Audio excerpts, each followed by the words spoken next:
Hello everyone. तो आज हम लोग डिस्कस करने जा रहे हैं इंट्रोडक्शन टू एनालिटिकल चैप्टर का सेकंड लेक्चर, ठीक है। और आज के लेक्चर में हम लोग डिस्कस करेंगे स्टोकियोमेट्रिक प्रॉब्लम्स को, ठीक है। तो स्टोकियोमेट्री क्या होती है, स्टोकियोमेट्रिक कोएफिशिएंट्स क्या होते हैं और इन पे बेस्ड न्यूमेरिकल्स कैसे कैसे आते हैं वो डिस्कस करेंगे। एक्सरसाइज का न्यूमेरिकल सॉल्व करेंगे और फिर उसके बाद हम लोग लिमिटिंग रिएजेंट को सीखेंगे, ठीक है। और उसके आगे अगर टाइम बचा तो हम लोग छोटे छोटे कंसेप्ट सीख लेंगे कंसंट्रेशन टर्म्स में, ठीक है। फिर नेक्स्ट लेक्चर हम लोगों का आखिरी लेक्चर होगा जिसमें हम मतलब इस चैप्टर का आखिरी लेक्चर, कुछ लोग डर गए, तो उसमें हम लोग मोलैरिटी नॉर्मेलिटी उनके बीच का रिलेशन, ये वो इक्विवेलेंट मास, ये सब हम लोग सीखेंगे। मतलब अगला वीडियो काफ़ी बड़ा हो सकता है, 1 घंटा 10 मिनट का या फिर 1 घंटे का या फिर 1 घंटा 20 मिनट हो सकता है। सो बी पेशेंस, ठीक है। देखो यूट्यूब से अगर आपको पढ़ाई करनी है तो पेशेंस लाना होगा, ऐसे काम नहीं चलेगा। 12-12 घंटे के लेक्चर्स आपको देखने होंगे एक चैप्टर के लिए। अभी लॉज ऑफ मोशन जब मैं पढ़ाऊंगा तो शायद 18 लेक्चर लगे उसको, ठीक है। तो पेशेंस रखो। चलो तो शुरू करते हैं स्टोकियोमेट्री से, ठीक है। स्टोकियोमेट्री, देखो स्टोकियोमेट्री होती क्या है। बेसिकली जो स्टोकियोमेट्री होती है ना, ये हमें बताती है कि दूसरे के रिलेशन में जो हम लोगों का मास है, जैसे मैं एक रिएक्शन यहाँ पे लिख दूँ, आपकी टेक्स्ट बुक से मैं रिएक्शन छाप लेता हूँ। CH4+2O2, ठीक है। CH4+2O2 is equal to CH4+2O2 is equal to CO2+2H2O, ठीक है। तो ये जो स्टोकियोमेट्री होती है वो क्या बताती है, ये हमें ये बताती है कि सामने वाले के रिस्पेक्ट में इसका मास कितना है, सामने वाले के रिस्पेक्ट में इसके मोल्स कितने हैं, ये सब हमें बताती है। और ये सब कौन बताते हैं, ये सब हमें बताते हैं स्टोकियोमेट्रिक कोएफिशिएंट्स। और स्टोकियोमेट्रिक कोएफिशिएंट्स क्या होते हैं आप जानते हो, बस नाम नया आया है आप उनको पहचानते हो, बता दूंगा तो जान जाओगे। इसको बोलते, ये जो एटम मॉलिक्यूल के सामने जो नंबर लिखा रहता है उसको हम बोलते हैं स्टोकियोमेट्रिक कोएफिशिएंट, ठीक है।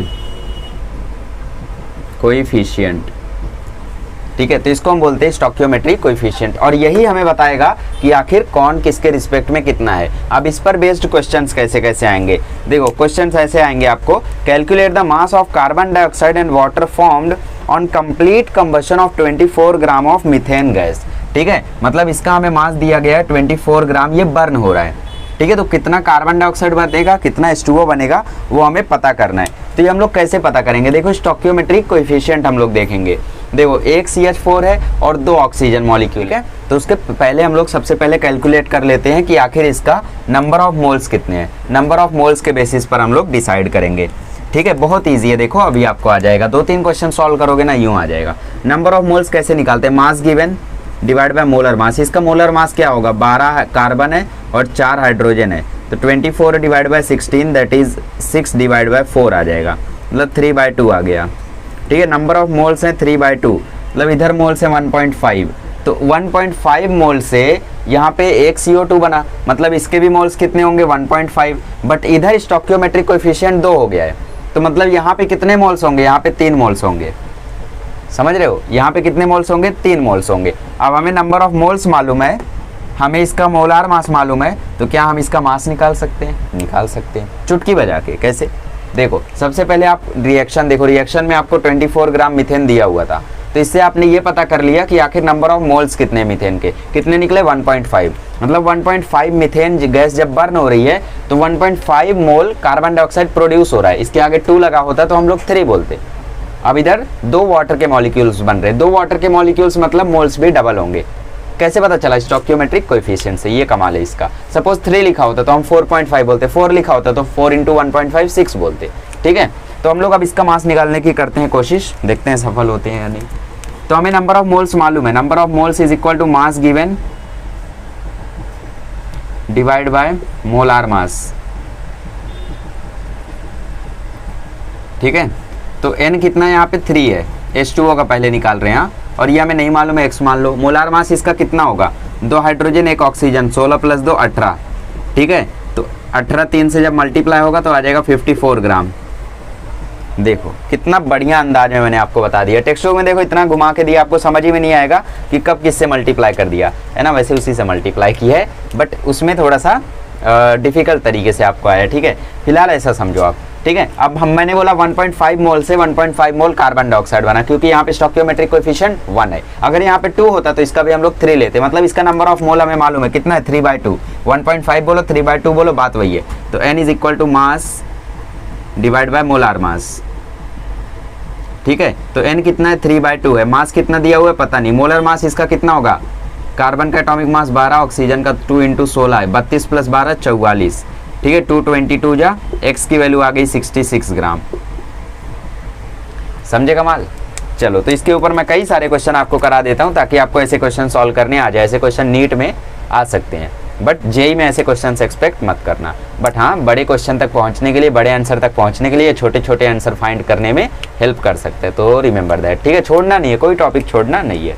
समझ गया कैसे करना है। सबसे पहले जिसका मास दिया हो उसके नंबर ऑफ मोल्स निकालो, फिर इसके रिस्पेक्ट में देखो, इसके रिस्पेक्ट में, हाँ इसको भूल जाओ, इसको देखो ही मत। इसके रिस्पेक्ट में देखो कि अगर इधर 1.5 मोल है, इधर स्टोइकियोमेट्रिक कोएफिशिएंट 1 है। अब कुछ लोग यहाँ पे सोच रहे पता कैसे चलेगा कि इसका स्टोइकियोमेट्रिक कोएफिशिएंट 1 है। बैलेंस करो, रिएक्शन को बैलेंस करो। इसके कुछ स्टेप्स भी दिए हैं टेक्स्ट बुक में, बट थोड़े से अब्रप्ट है, मतलब समझ में नहीं आएंगे, ठीक है। तो सिर्फ एक ही स्टेप याद रखो कि इक्वेशन को करो balance. First step is that balance the equation.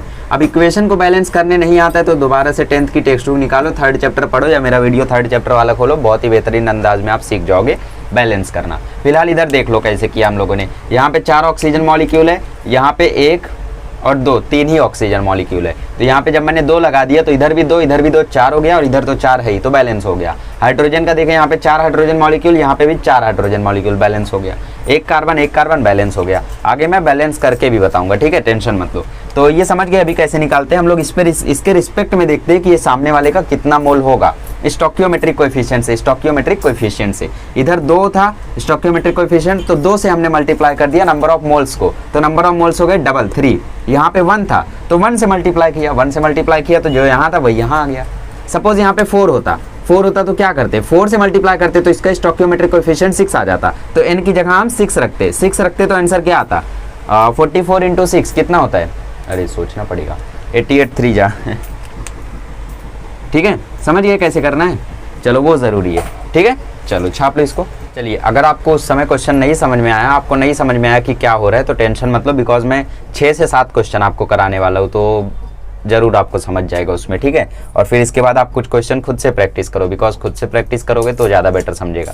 चलो देखो, यहाँ पे ये क्वेश्चन हम लोगों को दिख रहा है। अगर आपको पहले वाले क्वेश्चन से समझ गया तो इसको ट्राई कर लो एक बार, ठीक है। आई नो कि अगर आपने पहली बार में ही समझ लिया उस चीज़ को तो इसका आंसर एकदम करेक्ट ले आओगे, कोई बड़ी बात नहीं है। यहाँ पे जो रिएक्शन दिया हुआ है वो भी काफ़ी ईजी है। क्वेश्चन क्या है, क्वेश्चन है 5 ग्राम CaCO3 को डिकम्पोज किया गया, ठीक है, हीट दी गई वहाँ पे। तो हीट देने से कितना CaO प्रोड्यूस होगा, बेसिकली इसका मास पूछा हुआ है। तो सबसे पहले रिएक्शन लिखो, उसको बैलेंस करो, बैलेंस करने के बाद इसके ग्राम से आप मोल निकालो, फिर स्टोइकियोमेट्रिक कोएफिशिएंट से कंपेयर करके आंसर निकालो, ठीक है। निकालो फटाफट, चलो।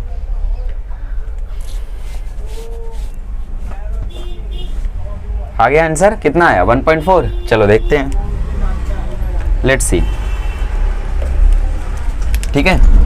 सबसे पहले रिएक्शन लिखना है हम लोगों को और उसको बैलेंस करना है, बस उतना याद रखो। CaCO3 को हम दे रहे हैं हीट देने से बन रहा है CaO + CO2। देखो बैलेंस है क्या, 2 ऑक्सीजन 3 ऑक्सीजन, यहाँ भी 3 ऑक्सीजन, एक कैल्शियम, ये भी बैलेंस, एक कार्बन ये भी बैलेंस, सब बैलेंस है, ठीक है, टेंशन नहीं है। अब सबसे पहले हम इसके नंबर ऑफ मोल्स निकालते हैं, क्योंकि इसके रिस्पेक्ट में हमें दोनों निकालना है। अब यहाँ पे आपको CaO बोला है, अब सपोज आपको CO2 भी बोल देता तो दोनों निकाल लेते आप, ठीक है। चलो, इसका मास कितना दिया हुआ है, 5 ग्राम, तो number of moles is equal to mass upon molar mass, ठीक है। हो गया 40 प्लस कार्बन का एटॉमिक मास हो गया 12 प्लस ऑक्सीजन का 16, तो 3 × 16, तो ये आ गया 5 / 40 + 12 + 48, तो ये नियरली 100 आ गया। तो मतलब इसके मोल्स हैं 5 / 100, तो नियरली 1/20, तो कितना आ जाएगा,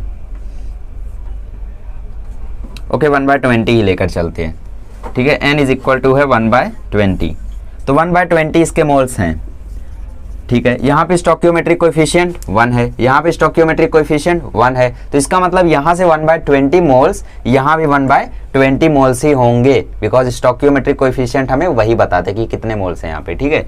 तो 1/20 यहाँ पे था, तो 1/20 ही यहाँ पे भी होगा और यहाँ पे भी होगा, अब फॉर्मूला लगाओ, आंसर निकालो। कैसे आएगा आंसर, देखो निकालते हैं। तो नंबर ऑफ मोल्स हमें पता चल गए, इसका हमें एटॉमिक मास मालूम है ना, मोलार मास हमें इसका मालूम है, तो हम इसका मास निकाल लेंगे। फॉर्मूला है ही हमारे पास, n is equal to mass upon molar mass. m.m लिख देता हूँ, ठीक है, शॉर्टकट में। n इसका है 1/20, मास हमें पता नहीं, x ले लो। कैल्शियम का एटॉमिक मास होता है 40, ऑक्सीजन का 16, ठीक है। 1/20 is equal to x divide by 56। और कैंसिलेशन करो, 2 से काटो, देखो 4 से कैंसिल हो रहा है क्या, 4 से हो रहा है, 4 5 जा 4 14 जा। अब क्रॉस मल्टीप्लाई कर लो तो 5x बराबर 14 आ गया, तो x बराबर 14/5 आ गया, तो x की वैल्यू आ गई 2.8। कहाँ दिख रहा है, पहला ऑप्शन करेक्ट है। कार्बन डाइऑक्साइड का भी पता कर लो, चलो करते हैं। n is equal to mass, mass कितना है x, मोलार मास 16 है ना, 12 + 16 × 2, ये तो हमें मालूम है 1/20। ये हो गया x, 16 दूना 32, 12 44, ठीक है। 4 से कैंसिल करो, 4 5 जा 4 11 जा, तो ये आ गया 5x बराबर 11, तो x बराबर आ गया 11/5, तो आंसर आ गया 2.2 ग्राम। कितना ईजी है देखो, ठीक है। यूनिट वगैरह लिखना मत भूला करो, देखो मैं अक्सर भूल जाता हूँ, है ना, मेरे मार्क्स कट जाएंगे। अरे गया मेरा 11th अब थोड़ी ना मार्क्स कटेंगे 11th में, और जेई वगैरह में कहाँ यूनिट लिखना रहता है, ठीक है। चलो इसको कर लो अब, और इसके बाद देखते हैं कई सारे और भी क्वेश्चन एक्सरसाइज वगैरह में, और एनसीईआरटी से भी क्वेश्चन मैं लाया हूँ। चलिए तो एक और सॉल्व एग्जाम्पल से ही क्वेश्चन लाया हूँ, बिकॉज सॉल्व एग्जाम्पल भी काफ़ी ज़रूरी होते हैं, बिकॉज पीछे के न्यूमेरिकल से ज़्यादा प्रोबेबिलिटी इनकी आने की होती है, ठीक है। तो मैं आपको ऑप्शंस दे देता हूँ। क्वेश्चन क्या है, क्वेश्चन है कितने लीटर ऑक्सीजन एसटीपी पर प्रोड्यूस कितने ऑक्सीजन हमें एसटीपी पर चाहिए, कितने लीटर ऑक्सीजन हमें एसटीपी पर चाहिए कि हम प्रोपेन को पूरा बर्न कर दें, है ना। जैसा आप लोग जानते हो कि अगर हम ज़्यादा ऑक्सीजन रखेंगे तभी बर्निंग कंप्लीट होगी, है ना। लास्ट ईयर हमने पढ़ा था 5th चैप्टर में कि अगर बर्निंग कंप्लीटली नहीं होती है तो वहाँ कार्बन मोनोऑक्साइड बन जाता है ना, जब बर्निंग इनकम्प्लीट होती है। तो यहाँ पे हमें बर्निंग कंप्लीट करानी है, तो उसके लिए कितना लीटर ऑक्सीजन हमें चाहिए एसटीपी पर, ठीक है। तो क्वेश्चन ये है आपका, और आपके ऑप्शन हैं, option 1 2.8 litre, option 2 5.6 litre, option 3 4.6 litre, option 4 1.4 litre, ठीक है। तो सबसे पहले आपको रिएक्शन लिखने आना चाहिए। रिएक्शन में आपको थोड़ी दिक्कत आ रही होगी, बट सुनो इसका ट्रिक बताता हूं। देखो प्रोपेन है ना, तो C3H8, इसका फॉर्मूला ये होता है, पहले तो पढ़ा होगा, ऑक्सीजन के प्रेजेंस में बर्न हो रहा है तो मतलब +O2, तो जब भी ये दोनों रिएक्ट होंगे ना तो H2O कार्बन डाइऑक्साइड यही बनेगा। याद रखना, कोई भी यहाँ पे carbon compound, methane, ethane, propane, butane, pentane, hexane, कोई भी हो,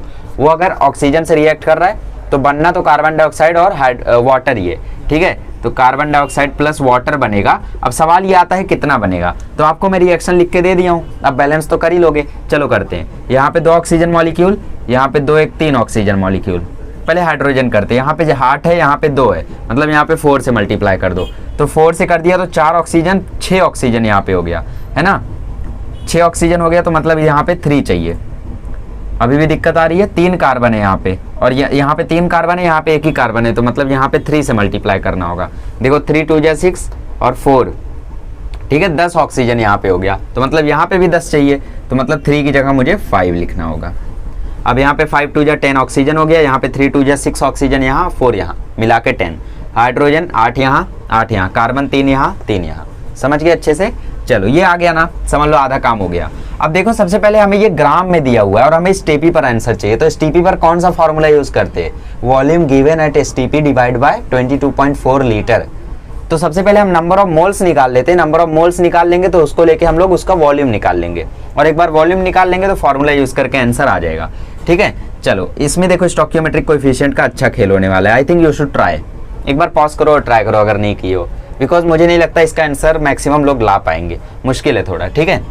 चलो तो हाँ 2.2 ग्राम दिया है, तो सबसे पहले इसका हम क्या निकाल लेते हैं, इसका मोलर मास निकाल लेते हैं। 3 कार्बन तो 3 × 12 8 हाइड्रोजन मतलब 8 × 1 3 12 या 36 8 44, ठीक है। तो इसका नंबर ऑफ मोल्स कितने होंगे, मास given divide by molar mass, point हटा 0 आया, ऐसे नहीं समझते तो ऊपर नीचे 10 से मल्टीप्लाई कर लो, ठीक है। पॉइंट हटाने वाला सिस्टम नहीं समझता है तो ऊपर नीचे 10 से मल्टीप्लाई कर लो, बात वही हो जाएगी। 2.2 डिवाइड बाय 44 है, ऊपर नीचे 10 से मल्टीप्लाई किया तो आ गया 22 डिवाइड बाय 440, 22 1 जा 22, 21 22 2 20 जा 440, ठीक है। चाहो तो पहले 2 से काटो, फिर 11 से काटो, या फिर डायरेक्ट काटो, है ना, स्मार्ट वर्क करो, बट स्मार्ट वर्क में अक्सर गलतियाँ हो जाती हैं। तो मेरा मार्क्स तो जाएगा नहीं, बस 2-3 कमेंट आ जाएंगे कि यहाँ पे गलती थी, बस तो आपका मार्क्स जाएगा, आप ज़्यादा ध्यान रखो, ठीक है। तो 1/20 मोल्स है यहाँ पे इसके, स्टोक्योमेट्रिक कोएफिशिएंट 1 है, बट यहाँ पे 5 है स्टोक्योमेट्रिक कोएफिशिएंट, मतलब ये होंगे 5 इंटू 1/20 मोल्स। तो ये कैंसिल होके इसके मोल्स कितने आ गए 1/4। तो इसके नंबर ऑफ मोल्स हमें मिल गए। वॉल्यूम गिवन हम पता कर लेंगे क्योंकि वॉल्यूम एट एसटीपी हमें आता है। ठीक है, ठीक है, तो हमें नंबर ऑफ मोल्स मिल गए। अब डायरेक्ट फॉर्मूला है आपके पास, number of moles is equal to volume given at STP divide by 22.4 litre. Answer आ गया, देखो अभी तो आया नहीं है, अरे आ जाएगा। इसका मोल है 1/4 और ये x ले लेते हैं और ये 22.4, काटो इसको जरा। आई थिंक ये 5 से कैंसिल हो रहा है ना, हाँ 4 से कैंसिल हो रहा है। देखो हम लोग ये अल्टरनेंडो जैसा करते हैं, नहीं समझ रहा है, चलो ठीक है, क्रॉस मल्टीप्लाई करते हैं। 4 इंटू एक्स 4x और 22.4 बन जाए 22.4, है ना। हाईटेक कैलकुलेशन है, अभी टाइम आ गया कि आप थोड़ा सा कैलकुलेशन हाई करो। फिजिक्स से ज़्यादा टफ कैलकुलेशन आपको केमिस्ट्री में देखने को मिलेगा कई जगहों पर। ठीक है, मैंने खुद मतलब केमिकल इक्विलिब्रियम जब आप पढ़ोगे तब आप देखोगे कि कितना हार्ड कैलकुलेशन रहता है। तो 22.4 को 4 से जब डिवाइड करोगे तो नियरली 5.6 ग्राम आंसर आ जाएगा। नियरली नहीं, करेक्ट यही आंसर आएगा। ठीक है, तो ऑप्शन 2 आपका करेक्ट हो जाएगा। अब सपोज आपको बोल देता वाटर कितना प्रोड्यूस होगा, तो वो देखो। तो वाटर के लिए सबसे पहले इसके मोल देखो 1/20 है, यहाँ पे स्टोक्योमेट्रिक कोएफिशिएंट 4 है, मतलब इसका 4 गुना होगा। ये 1 है तो इसका मतलब ये 4 गुना होगा। तो 1/20 का 4 गुना कितना हो जाएगा 1/20 इंटू 4, तो इसके भी मोल्स हो जाएंगे 1/5। अब इसके 1/5 हो गए, ध्यान रखना। ठीक है, तो 1/5 हो गए, तो इसका मास निकालते कितना आएगा देखते। तो 1/5 is equal to x upon molar mass. Molar mass कितना है 2 + 16 18 आ गया। तो इसका मोलर मास आ जाएगा मास आ जाएगा 18/5 दैट इज 3.6 ग्राम। ठीक है, इस तरीके से आपको घुमा घुमा के क्वेश्चन दे सकते हैं, तो आप लोग तैयार रहे हर एक क्वेश्चन के लिए, है ना। 1/20 का 4 गुना हमने किया तो इसके मोल्स हमें मिल गए। इसके नंबर ऑफ मोल्स हमें अगर मिल गए तो हम लोग इसको मास अपॉन मोलर मास के फॉर्मूले में रख दिए। 18 1 जा 18 हुआ, 5x जा 5x हुआ, 5 नीचे गया, इसको काटा, 3.6 ग्राम आंसर आया। अब आपको ये भी निकालने बोल सकता है तो निकाल लेना। ठीक है, चलो नेक्स्ट क्वेश्चन करते हैं। चलिए, तो क्वेश्चन नंबर लास्ट वाला देखते हैं हम लोग, सॉल्व एग्जाम्पल का। इसके बाद एक्सरसाइज का और कुछ एनसीईआरटी का क्वेश्चन देखेंगे। ठीक है, अगर थोड़ा डिफरेंट रहेगा तो। ठीक है, तो एक पीस है जिंक का जिसका वेट है 0.635 ग्राम, जब उसको ट्रीट कराया गया डाइल्यूट H2SO4 से। ठीक है, और डाइल्यूट H2SO4 ने हाइड्रोजन लिबरेट किया 200 सेंटीमीटर क्यूब। क्यूब दिखा ना, समझ जाना वो क्या दिया वॉल्यूम। तो इसका वॉल्यूम दिया हुआ है 200, नहीं इसका वॉल्यूम है 0.200। ठीक है, तो आपको 200 सेंटीमीटर क्यूब दिया हो या 500 सेंटीमीटर क्यूब दिया हो, तो इसको जब लीटर में कन्वर्ट करोगे तो क्या करोगे 1000 से डिवाइड करोगे। सेंटीमीटर क्यूब में दिया तो 1000 से डिवाइड करोगे तो आपको ये लीटर में मिल जाएगा। तो इसका वॉल्यूम हमें मिल गया 0.2 लीटर। ठीक है, एट एसटीपी। एसटीपी का मामला मतलब यहाँ पे आएगा। ये क्या चीज़ है, calculate percent purity of zinc sample. Purity हम कैसे कैलकुलेट करेंगे, प्योरिटी कैलकुलेट कैसे करते हैं, ये उसका मास दिया हुआ है। ठीक है, और इसके मास से जब दूसरा मास हम लोग फाइंड आउट करेंगे, ठीक है, तो जब हम लोग दूसरा इसका मास फाइंड करेंगे तो डिवाइड करेंगे और 100 से मल्टीप्लाई करेंगे ताकि परसेंटेज में हमें इसकी प्योरिटी मिल जाए। टेंशन मतलब आओ देखते हैं पहले। ठीक है, तो जिंक का हमें यहाँ पे वेट दिया है, H2SO4 से रिएक्ट कराया, तो जिंक को जब H2SO4 से रिएक्ट कराओगे तो इससे फॉर्मेशन होगा ZnSO4 का प्लस H2 का। ठीक है, देखो कुछ चीज़ें होती हैं जो क्वेश्चन से ज़्यादा बेटर समझ में आती है, तो क्वेश्चन इसीलिए हम लोग इसमें कर रहे हैं। ठीक है, स्टोक्योमेट्री आप लोगों को क्वेश्चन से ही समझ में आई होगी, है ना, डेफिनेशन वगैरह कुछ नहीं समझा होगा। तो Zn plus H2SO4 is equal to ZnSO4 plus H2, कुछ बैलेंस करना है क्या, 4 ऑक्सीजन 1 सल्फर 2 हाइड्रोजन 1 जिंक, सब सही है।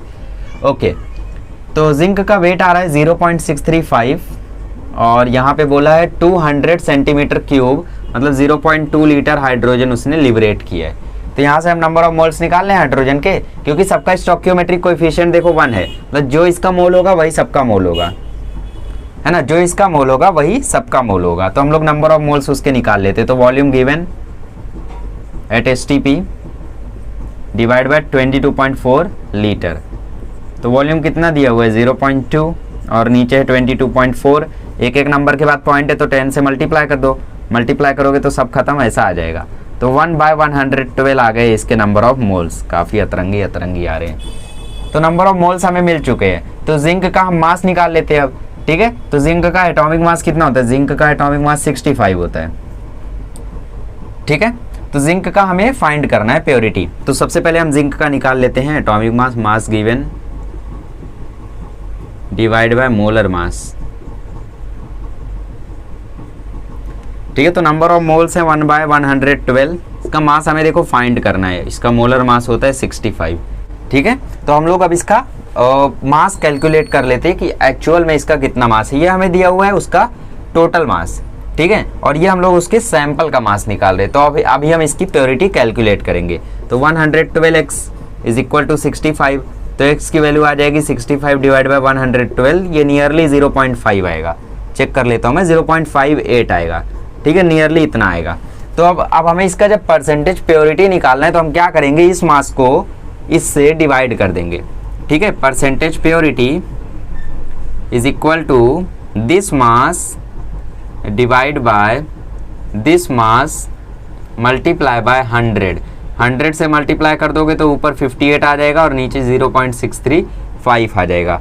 अब जरा इससे इसको डिवाइड करो तो देखो 6 9 जा होता है 54, बट इधर 0.6 है तो मतलब 690 जा होगा आपकी बार। तो क्या करो, ऊपर नीचे 1000 से मल्टीप्लाई कर दो या फिर 10 से ही मल्टीप्लाई करो, फिर एक ट्रिक बताता हूँ। 10 से मल्टीप्लाई किए ना तो ऊपर आ गया 580, नीचे आ गया 6.35, तो ये 35 को भूल जाओ बिकॉज ऑप्शन देखो दूर दूर के दिए हुए हैं, ठीक है, चलेगा उतना अप्रॉक्सीमेशन। तो 6 9 जा 54 होता है, फिर 6 6 जा आ गया, ठीक है, थोड़ा ज़्यादा आगे आ गया बिकॉज हमने ज़्यादा अप्रॉक्सीमेशन कर दिया, ठीक है, उतना नहीं करना चाहिए था। जो भी है मतलब 90 के करीब आंसर आ रहा है तो हम लोगों का ए वाला करेक्ट होगा। ये सब ट्रिक आप जेई में यूज़ करें, यहाँ पे आप लोगों को टोटल सॉल्व करना होगा। तो परसेंटेज प्योरिटी हम कैसे निकालते हैं, जो आपको वेट दिया है ना वो एक्चुअल वेट है, तो जो नंबर ऑफ मोल्स है उससे हम लोगों ने निकाला कि आखिर इसका कितना मास है, ठीक है। इसके मास से हम लोगों ने निकाला कि इसकी परसेंटेज प्योरिटी कितनी है, मास को डिवाइड कर दिया एक्चुअल मास से, तो हमें आंसर मिल गया, ठीक। तो कई सारे लोगों को यहाँ पे डाउट आ रहा है कि आखिर हम लोगों ने ये मास को यहाँ पे कंसीडर क्यों नहीं किया, मतलब हमने न्यू मास क्यों फाइंड किया। देखो तो यहाँ पे जो आप लोगों को 0.58 निकाला जो आपने, वो आया आपका प्योर सैंपल, ठीक है, और जो 0.635 था वो टोटल सैंपल था। तो इसके लिए आप फार्मूला भी यूज़ कर सकते हो कि percentage purity is equal to actual mass divide by total sample, ठीक है, total weight of sample multiply by 100, ठीक है। तो यहाँ पे जो 0.635 दिया हुआ था वो टोटल सैंपल था, तो आपने उसका प्योर सैंपल फाइंड किया, इसीलिए हम लोगों ने उसका मास फाइंड किया जो कि प्योर सैंपल था, दैट इज़ 0.58, ठीक है। तो इस तरीके से आपको करना रहता है, वो फार्मूला भी आप नोट डाउन करें। चलिए तो आपकी टेक्स्ट बुक के एक्सरसाइज का एक न्यूमेरिकल मैं करा देता हूँ और एक न्यूमेरिकल आप खुद से करें।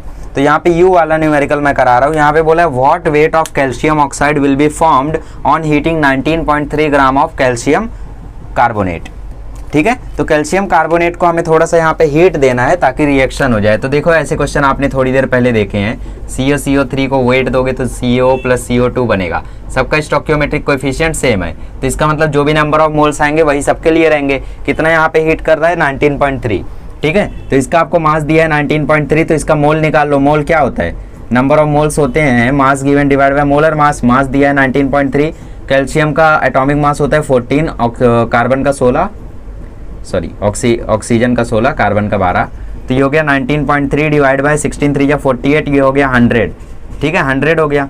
तो इसका मतलब ये 0.193 आ जाएगा, या फिर हम लोग इसको ऐसे ही रहने देते हैं 19.3 डिवाइड बाय 100, बात वही है, ठीक है। तो अब इसका मतलब सबके आगे जो स्टोइकियोमेट्रिक कोएफिशिएंट है वो 111 ही है, तो इसका मतलब सबका सेम ही होगा, ठीक है। तो हमें कैल्शियम ऑक्साइड का पता करना है, तो कैल्शियम ऑक्साइड के लिए फॉर्मूला लगाओ ना, मास given divide by molar mass. Calcium 40, oxygen 16, 40 plus 16, और ये 19.3 डिवाइड बाय 100 बराबर x बटा 56, तो ये आ गया 100x is equal to 19.3 into 56, ठीक है। तो x की वैल्यू आ जाएगी 19.3 इंटू 56 डिवाइड बाय 100।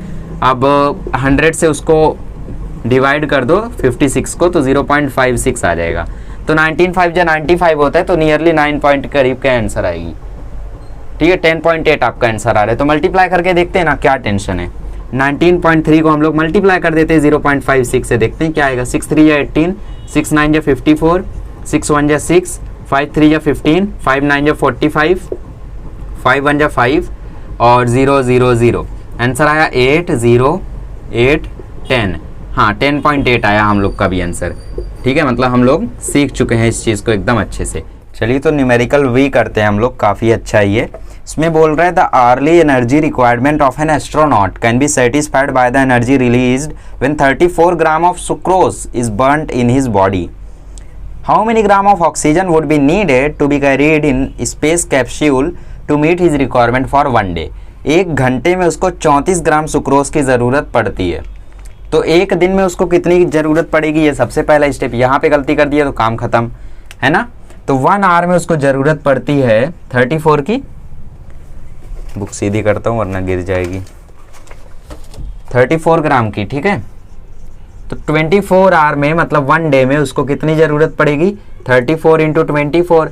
अब 34 इंटू 24 मुझे भी नहीं पता है, चलो मल्टीप्लाई कर लेते। 4 4 जा 16, 4 3 जा 12, 2 4 जा 8, 2 3 जा 6, 6 1 8, हाँ 816 ग्राम, इतनी ज़रूरत उसको पूरे दिन में पड़ेगी।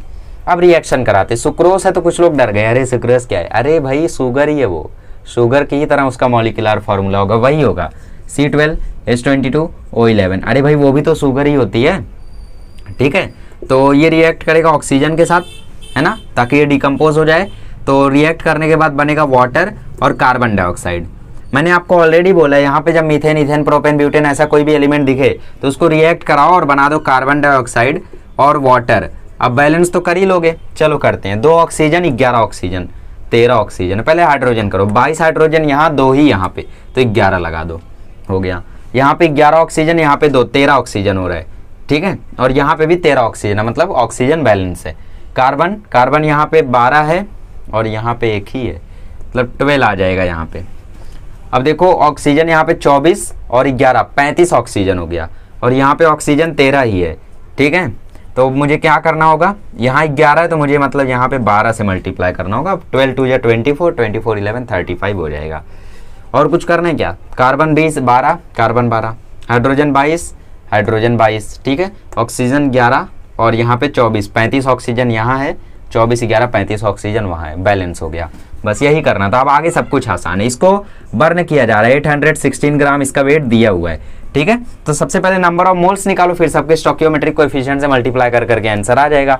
टेंशन मतलब मैं ही सॉल्व करने वाला हूँ, ठीक है। तो नंबर ऑफ मोल्स निकालो। नंबर ऑफ मोल्स होते हैं mass divide by molar mass. Mass निकाला ना हमने, मोलर मास क्या होगा, 12 कार्बन है मतलब 12 इंटू 12, 22 हाइड्रोजन मतलब 22 इंटू 1, 16 ऑक्सीजन तो 11 इंटू 16 816, 12 12 जा 144, 22 1 जा 22, 11 16 जा क्या होता है 176, ठीक है। 816, 144 प्लस 22, चलो फटाफट कर लेते, 144 प्लस 176 हो जाएगा 0 2 3, 320 और 22 हो जाएगा 342। तो नंबर ऑफ मोल्स हमें मिल चुके हैं, ठीक है। ऐसे ही रखो, रेड्यूस अभी आगे चल के कर लेंगे। हमें क्या पता करना है, कितने ऑक्सीजन की जरूरत पड़ेगी, है ना, how many gram of oxygen, तो हमें ऑक्सीजन पता करना है। तो यहाँ पे देखो स्टोकियोमेट्रिक कोएफिशिएंट 1 है, स्टोकियोमेट्री कर रहे हैं हम लोग, मालूम है ना। तो यहाँ पे स्टोकियोमेट्रिक कोएफिशिएंट 1 है और यहाँ पे 12 है, तो मतलब यहाँ पे 1 है तो यहाँ पे 12 गुना मोल्स हो जाएंगे, मतलब यहाँ पे हो जाएगा 12 इंटू 816 डिवाइड बाई 342। 342 12 से डिवाइड होता है क्या, नहीं होता है। 3 से 4 से 3 से डिवाइड हो रहा है तो 3 से कर देते, 3 4 जा 12, 3 1 जा 3 1 जा 3 4 जा, 2 से कर दो, 2 2 जा 257 जा, 2 ऊपर मल्टीप्लाई होगा तो आंसर आ जाएगा 1632 डिवाइड बाय 57, ठीक है। तो इसके लिए नंबर ऑफ मोल्स हमें मिल चुके हैं, तो फॉर्मूला लगा दो, आंसर आ गया। Number of moles is equal to mass given divide by molar mass. Molar mass हो जाएगा 32 और ये है 1632 divide by 57 is equal to x divide by 32। थोड़ा सा कैलकुलेशन हार्ड है तो यहाँ पे आपको लॉग वगैरह आना चाहिए, ठीक है। कई सारे लोग बोल रहे लॉग सिखा दो, चलो सिखा देंगे, ठीक है। सेपरेट वीडियो बनाता हूँ मैं, सिखा देता हूँ आपको लॉग। चलो क्या करें, अप्रॉक्सीमेशन करें। अप्रॉक्सीमेशन बार बार ठीक नहीं होता है, ज़्यादा आंसर बिगड़ जाता है। तो हम क्या करते हैं 32 को डिवाइड कर देते 57 से, या फिर पहले देखो, हाँ ये 3 से डिवाइड हो रहा है ऊपर वाला, 3 19 जा, और ये डिवाइड हो रहा है 3 5 जा 3 4 जा 3 4 जा। अब ये 19 से डिवाइड हो रहा है क्या, 19 3 जा 57 होता है, 19 2 जा 38 होता है 164, नहीं ये डिवाइड नहीं हो रहा है। तो मतलब यहाँ पे हमें 32 को 19 से डिवाइड कर देना चाहिए, फिर जो भी डेसिमल से आया उसको मल्टीप्लाई कर देंगे, ठीक है। पॉइंट लगाया, 0 उतारा। अब 130 आता है क्या 19 के टेबल में, देखो 19 7 जा, है ना, 133, ओके। 19 6 जा मतलब हमें लेना है 144 114, तो ये आ गया 16 160, मतलब 1.6 आ रहा है बेसिकली। तो 544 को 1.6 से मल्टीप्लाई करो, आपका आंसर आ जाएगा। 544 को 1.6 से 6 4 जा 24, 6 4 जा 24, 6 5 जा 30, 4 4 5 6 ओके 4068, तो नियरली हमारा आंसर आ गया 860 which is far away from. ठीक है, तो इसीलिए हमें अप्रॉक्सीमेशन बार बार नहीं करना चाहिए, मतलब यहाँ पे हमें एक बार और डेसिमल के आगे एक और नंबर लाना चाहिए, इसीलिए आंसर गलत आया। ठीक है, 160 आया है। कौन सा नंबर आएगा 160 के लिए? कौन आ सकता है? देखो 7 आ सकता है क्या? 19 7 जा 133, 19 8 जा 152, मतलब 1.68 आएगा। ठीक है, तो 1.68 से मल्टीप्लाई करो, अब देखो शायद आंसर करेक्ट आए। ठीक है, 8 4 जा 32, 8 4 जा 32, 8 5 जा 40, 6 4 जा 24, 6 4 जा 24, 6 5 जा 30, 1 4 जा 4, 4 4 5 2 9 13, 4 2 6 4 10, 1 11 9। ठीक है, तो फाइनली आंसर 913.92 आ गया है और करेक्ट आंसर है 916। हमारा आंसर आया है 913.92, बिकॉज इसके आगे भी एक नंबर आएगा, 68 के आगे भी एक नंबर आएगा, उससे मल्टीप्लाई करोगे तो करेक्ट आंसर तक पहुंच जाओगे। फिलहाल ये अप्रॉक्सीमेशन है। ठीक है, वो मैटर नहीं करता है, मैटर क्या करता है? प्रोसीजर। ठीक है, ये समझ लो अच्छे से। चलो अब एनसीईआरटी के एक दो न्यूमेरिकल कर लेते हैं। अरे बहुत न्यूमेरिकल है। चलिए, तो एनसीईआरटी के क्वेश्चन मुझे कुछ खास लग नहीं रहे। ठीक है, सॉल्व एग्जाम्पल में आपको अच्छे अच्छे क्वेश्चन मिल जाएंगे, बट उनका सॉल्यूशन दिया हुआ है तो मैं उनको टच नहीं करूंगा। यहाँ पे आपको बहुत ही इजी सब क्वेश्चन है। एक क्वेश्चन मुझे दिख रहा है, करा देता हूँ। ठीक है, कितना कॉपर ऑब्टेन किया जा सकता है CuSO4 से? ठीक है, तो इसको जब डिसएसोसिएट करोगे तो बनेगा Cu2 प्लस SO4 2 माइनस, ये है 100 ग्राम। ठीक है, तो नंबर ऑफ मोल्स निकालो ना, सबका स्टोइकियोमेट्रिक कोएफिशिएंट 1 है। ठीक है, सबका स्टोइकियोमेट्रिक कोएफिशिएंट 1 है, तो इसका मतलब सबके नंबर ऑफ मोल्स भी सेम होंगे।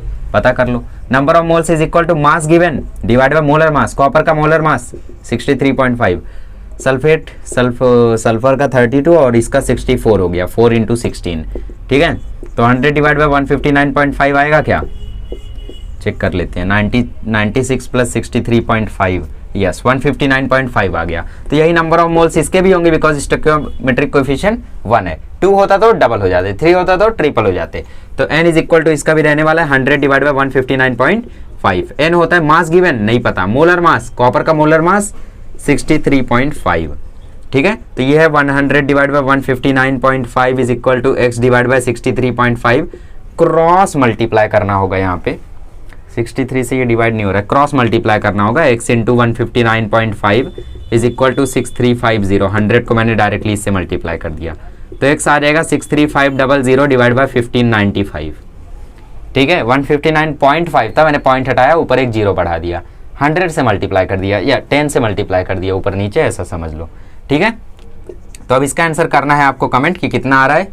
ठीक है, चलो अब आगे बढ़ते हैं और सीख लेते हैं कि लिमिटिंग रीएजेंट क्या होता है, और फिर उस पर भी करने हैं न्यूमेरिकल्स। चलिए तो देख लेते हैं व्हाट इज लिमिटिंग रीएजेंट। बहुत ही बढ़िया सा ये भी आपका टॉपिक है। ठीक है, सारे टॉपिक्स बहुत बढ़िया बढ़िया हैं, आपको अच्छे से बस सुनते जाना है, नोट्स बनाते जाना है, और जैसे जैसे क्वेश्चंस देता हूँ सॉल्व करते जाना है। अगर आप उनको करेक्ट कर लेते हैं और आप पढ़ाई कर रहे हैं मई के मंथ में, मतलब आप सभी स्टूडेंट्स के साथ साथ चल रहे हैं। ठीक है, अच्छा सोचो कैसा लगेगा जब आपके दोस्त लोग 12th की पढ़ाई कर रहे होंगे, आप 11th की पढ़ाई कर रहे होंगे, कैसा लगेगा बताओ, है ना? तो जिन्होंने स्टडी नहीं चालू की है वो वीडियो भी तो नहीं देख रहे होंगे, क्या फ़ायदा बोलने का। चलो लिमिटिंग रीएजेंट देखते हैं। अभी कुछ लोग आए होंगे जनवरी 2022 में, है ना, वीडियो देख रहे होंगे जनवरी 2022 में, हो तो कमेंट करो। देखो लिमिटिंग रीएजेंट क्या होता है। जब भी हम लोग कोई रिएक्शन करते हैं, जैसे सपोज हम रिएक्शन करा रहे हैं, कोई बढ़िया रिएक्शन लेते हैं, आपकी टेक्स्ट बुक में दिया होगा NO + O2 gives out NO2। ठीक है, 2NO 2NO2। ओके, तो ये रिएक्शन है। अब मैंने यहाँ पे स्टोइकियोमेट्रिक कोएफिशिएंट लिखा है 2, तो जरूरी नहीं है कि ये इतने ही अमाउंट में प्रेजेंट हो। जो हम लोग रिएक्शन बैलेंस करते हैं, जैसे हमने H2SO4 + Cu किया, उसको हमने लिख दिया Cu2SO4, है ना। चलो H2SO4 + Cu किया, तो इसको हमने लिख दिया CuSO4 + H2, तो इसके आगे हमने लिखा है 1, बट जरूरी नहीं है कि ये इतने अमाउंट में प्रेजेंट हो। जैसे हमने यहाँ पे आगे लिखा है 2, बट जरूरी नहीं है ये इतने अमाउंट में प्रेजेंट हो। तो जब भी हम लोग रिएक्शन कराते हैं, तो रिएक्शन कराने का सबसे मेन मकसद जो होता है वो ये होता है कि ज़्यादा से ज़्यादा प्रोडक्ट बन सके, ज़्यादा से ज़्यादा प्रोडक्ट बन सके। जैसे आप जब कोई खाना बना रहे हो, कोई भी चीज़ बना रहे हो, तो आप जितना मटेरियल लगा रहे हो, आप सोच रहे हो सारा का सारा मटेरियल अच्छे से यूज़ हो और चीज़ अच्छी तैयार हो, है ना। तो वैसे यहाँ पे भी जो रिएक्टेंट है उनका मकसद यही होता है ज़्यादा से ज़्यादा यूजफुल प्रोडक्ट वो बना सकें। तो यहाँ पे जो कम क्वांटिटी में रहता है ना वो जल्दी ख़त्म हो जाता है। जैसे सपोज ऑक्सीजन वहाँ पे कम है तो रिएक्शन में जल्दी ऑक्सीजन गायब हो जाएगा, मतलब सारा ऑक्सीजन आ गया तो ऑक्सीजन खत्म हो जाएगा, तो फिर ऑक्सीजन रहेगा ही नहीं, तो प्रोडक्ट वहाँ पे ख़त्म हो जाएगा, है ना, ज़्यादा से ज़्यादा मैक्सिमम पर रहेगा और ये वहाँ पे रुका रह जाएगा।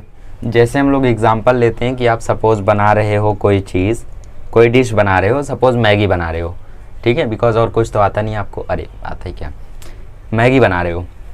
अब आपको मैगी तो चाहिए बट उसके साथ उसमें डालने के लिए मसाले चाहिए, तो आपको बनाना है ढेर सारा मैगी। आपके पास मैगी की पैकेट बहुत सारी है, 100 मैगी की पैकेट है, बट मसाले की पैकेट सिर्फ 3 है, ठीक है।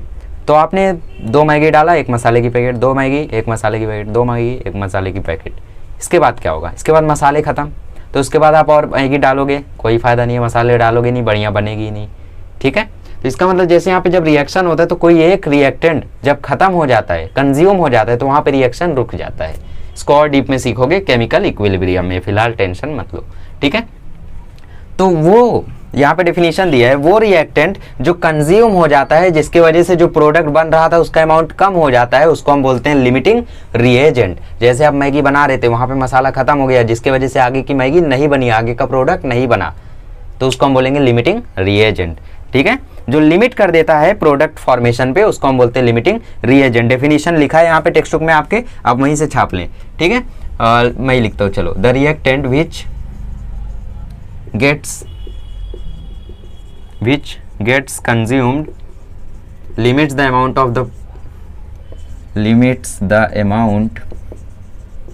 the product formed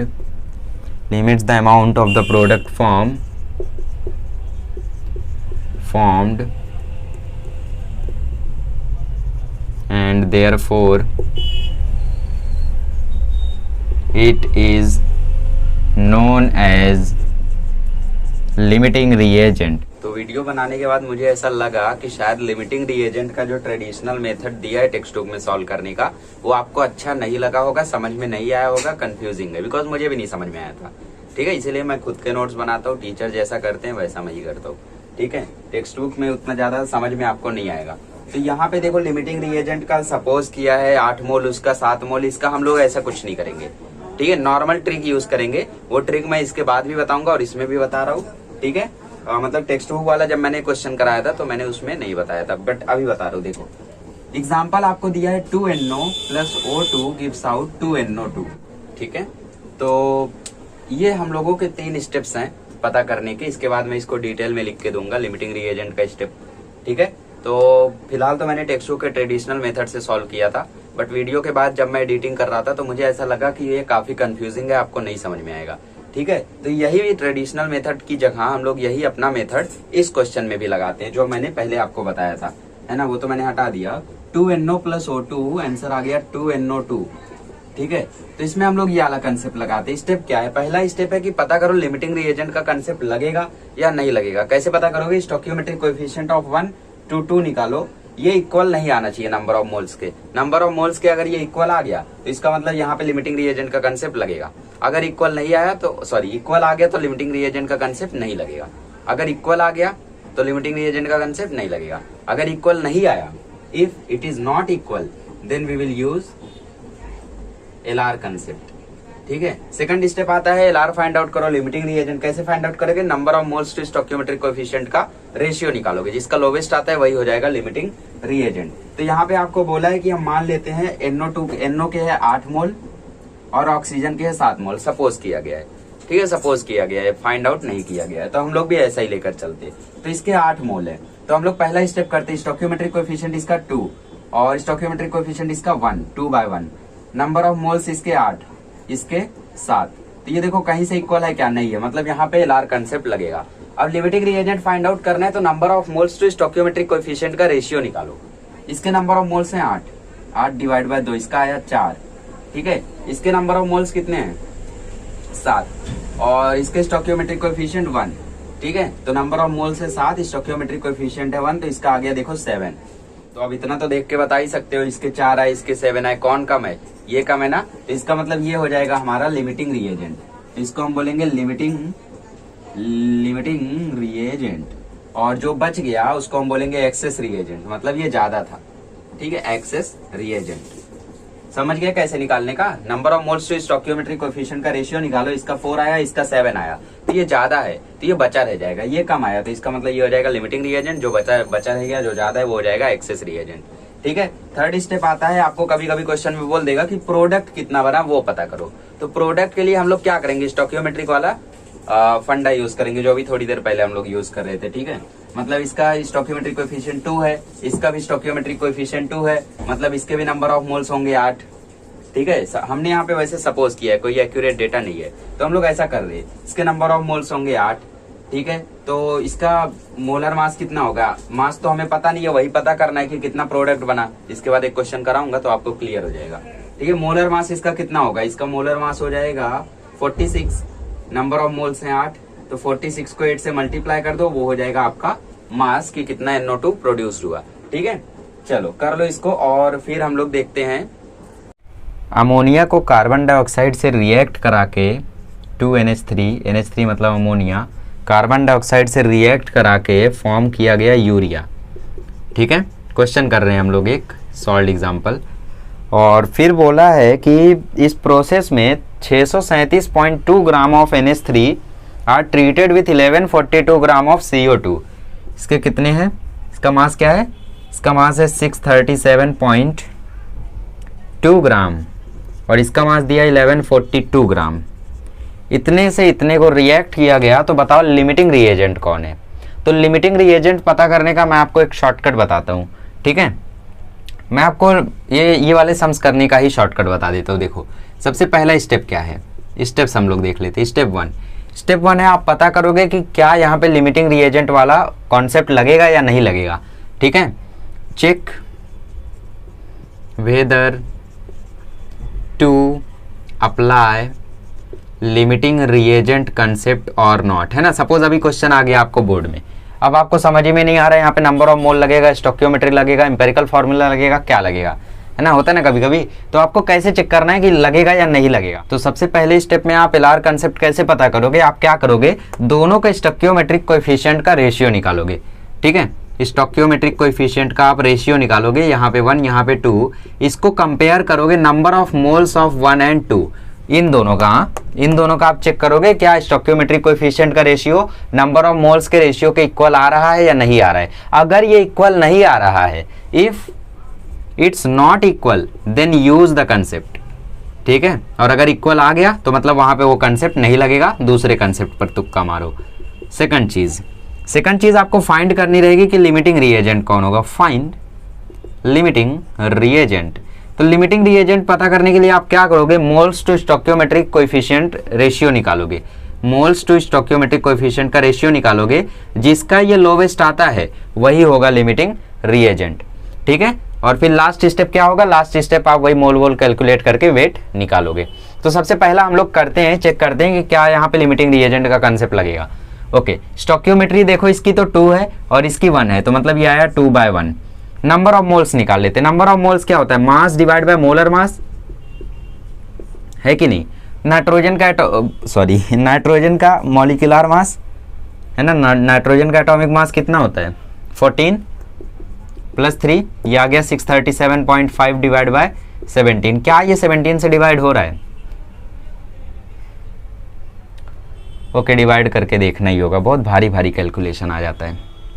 127 637.5 divide by 17, 3 × 51, 112, okay, 127, 17 × 8, 8 7 × 56, 8 1 × 8, 17 7 × 119, okay, 4 119, यहाँ पे आया 8 और यहाँ पे आया 5, ओके, अच्छा हुआ ये डिवाइड हो गया आसानी से।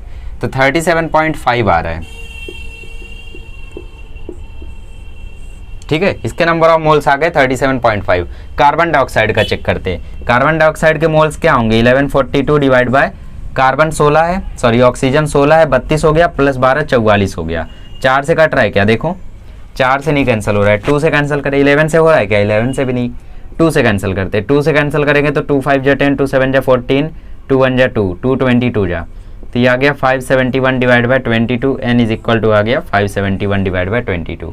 अब इसको कैंसिल करो, देखो 22 को 571, 22 2 जा 44 होता है, तो ये आ गया 131, 22 6 जा, ओके, नियरली 26 के करीब आ रहा है, ठीक है। मतलब हमारा रेशियो आ गया 38 डिवाइड बाय 26, है ना, अप्रोक्सीमेशन हमने कर लिया।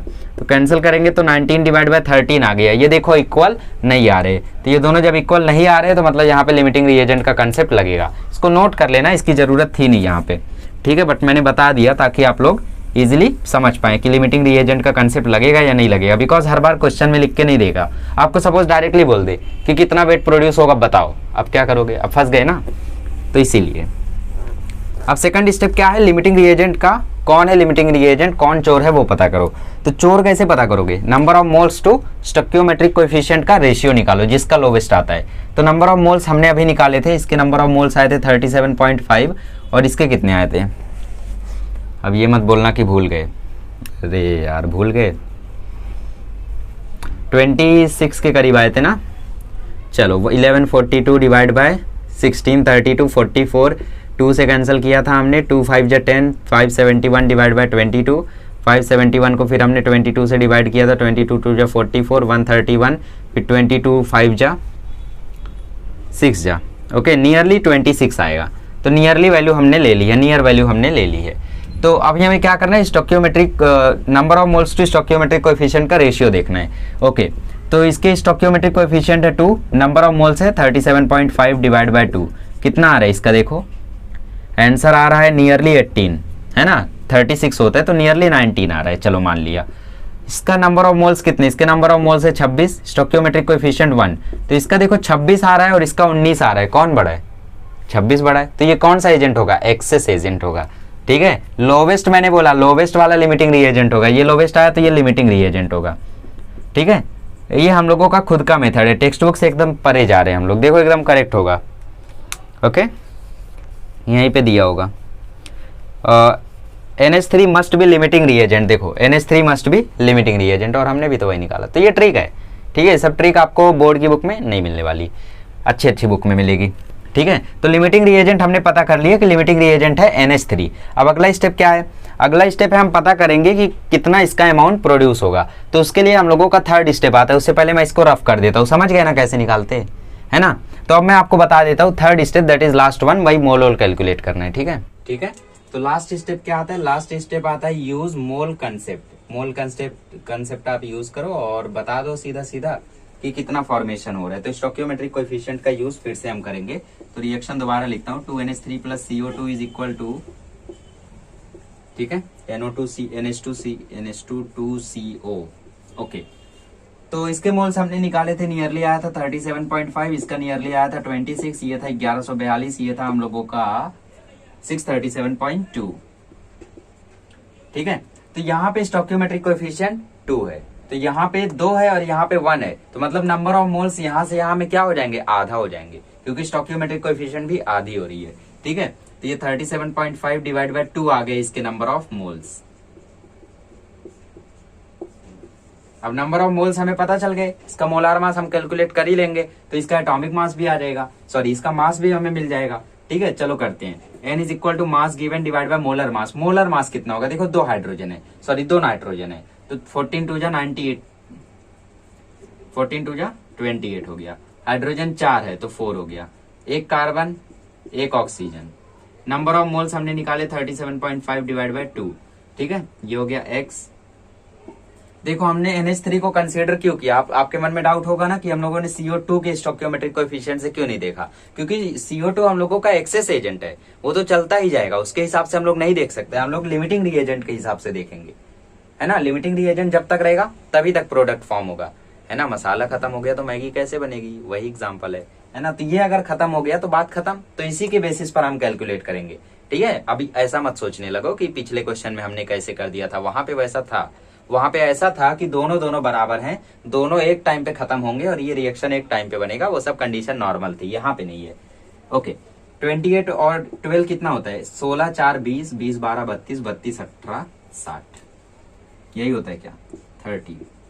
37.5 को मल्टीप्लाई करो जरा 30 से, तो नियरली 1000 के करीब आंसर आएगा, हाँ बिल्कुल 37.5 को मल्टीप्लाई किया हमने 30 से, 0 0 0, 3 5 जा 15, 3 7 जा 21, 3 3 जा 9, हमारा आंसर आया 1125। बोर्ड की बुक में आंसर आया 1124, बट हम लिखेंगे अपना, सॉरी एन नहीं है ये है मास, मतलब 1125 या 1124। हमने अप्रोक्सीमेशन किया ना, अप्रोक्सीमेशन किया था हमने, that's why the answer is like this, वरना आंसर एकदम एक्यूरेट आता।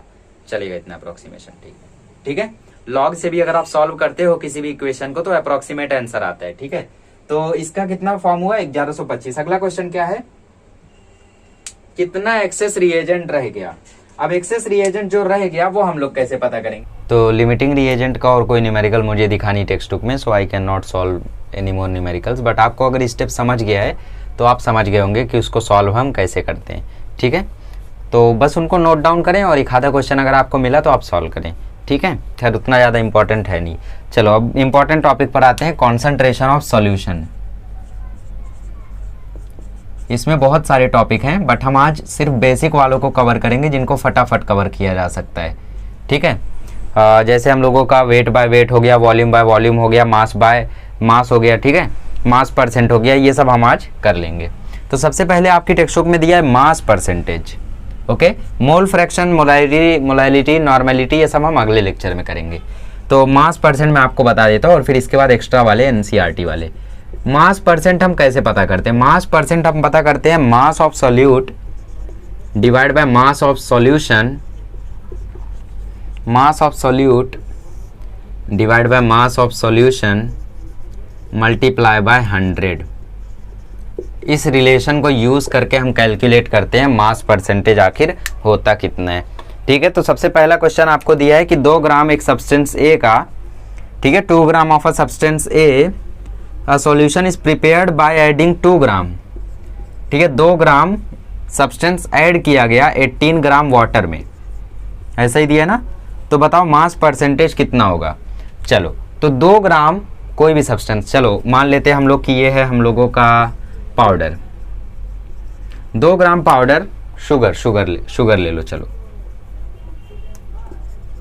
2 ग्राम शुगर हम 18 ग्राम वाटर में ऐड कर रहे हैं। तो फॉर्मूला क्या है, सॉल्यूट क्या होता है, देखो सॉल्यूट वो होता है जो मिक्स होता है, सॉल्वेंट क्या होता है, सॉल्वेंट मतलब जिसमें मिक्स होता है, सॉल्यूशन मतलब दोनों का कॉम्बिनेशन, ठीक है।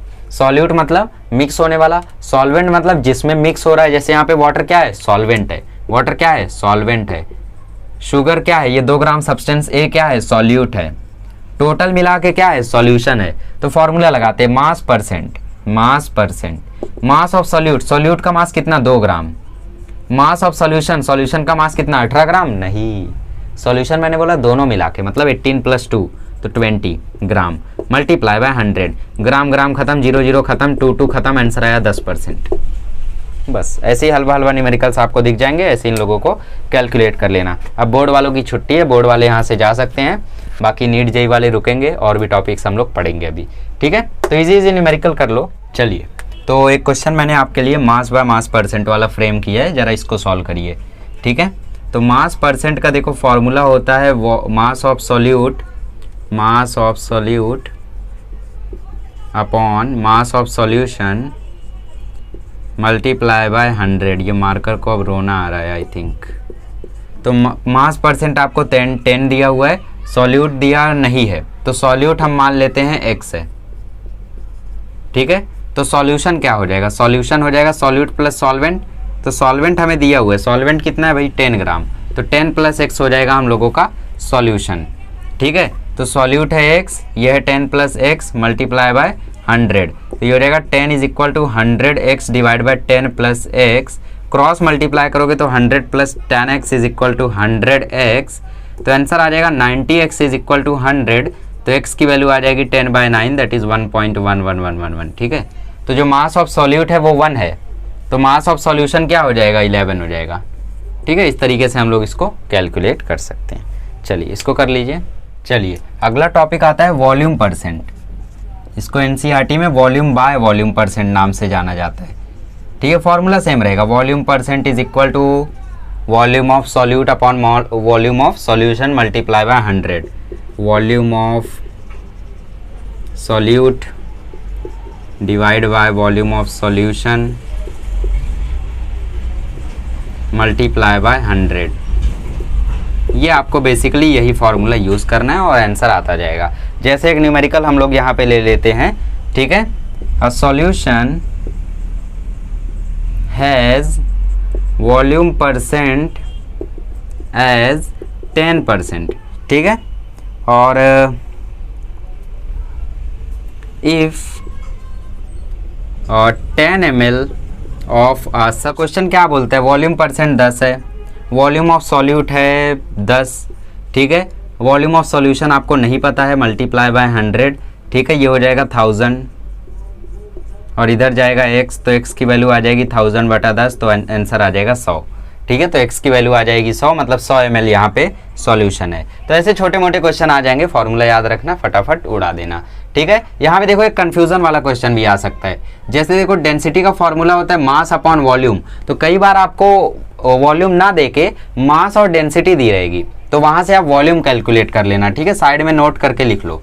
ऐसे ही मास बाय मास के लिए हम लोग भी कर सकते हैं, वहाँ पे डेंसिटी वॉल्यूम दिया रहेगा तो हम मास परसेंट कैलकुलेट करने के लिए यहाँ से मास कैलकुलेट करेंगे, ठीक है, नोट करके लिख लो। Sometimes we will be given this formula, sorry density and volume, so we will use this formula for the calculations.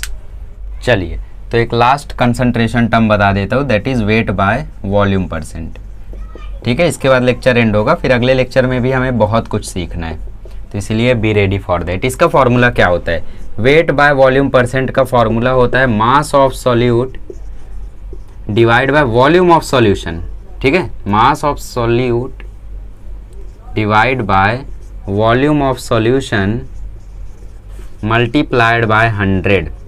ये होता है हम लोगों का वेट बाय, ठीक है, wait by volume percentage. Let me look for a question, एक question मैं आपको दे दूं, फिर लेक्चर एंड करते हैं।